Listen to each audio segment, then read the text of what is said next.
One. Hello, today I would like to share with you some information about People First Language.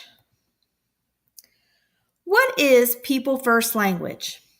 Well, People First Language is using language which puts the person before the disability.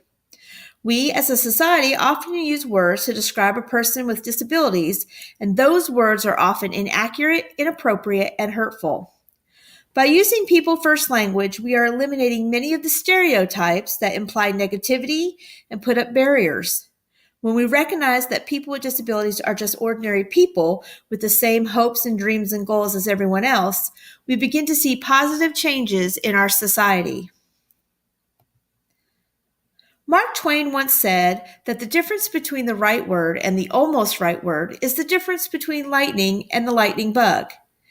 And with that, we recognize that words and their meanings affect society's attitudes and feelings.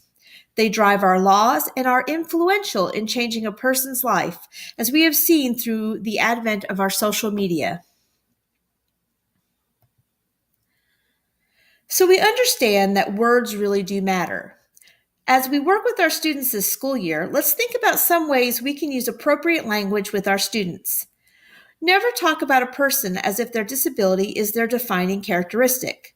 The disability is a medical term and is what a person has, not what a person is. Talk about the things a person can do, not the things that might limit them. Avoid negative words such as afflicted with, victim, or unfortunate.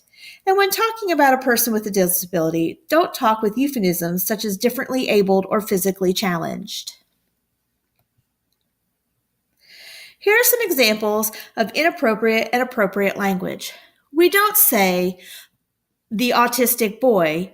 We say a person who has been diagnosed with autism or a person who has autism.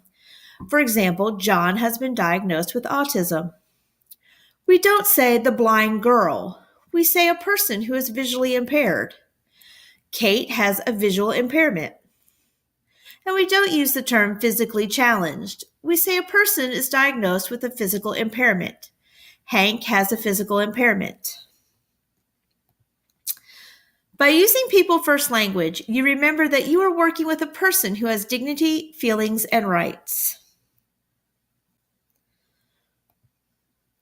One of the great things about being a teacher is that you have the perfect means to educate the students in your classroom about people first language.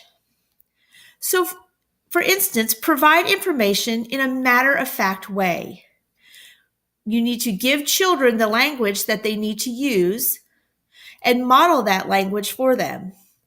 Try to keep your emotions out of your conversations. Also, educate children about adaptive equipment.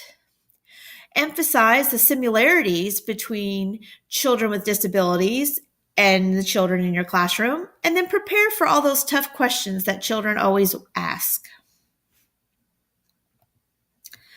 Remember, by using people first language, we are being respectful and recognizing the person first, not defining them by a characteristic.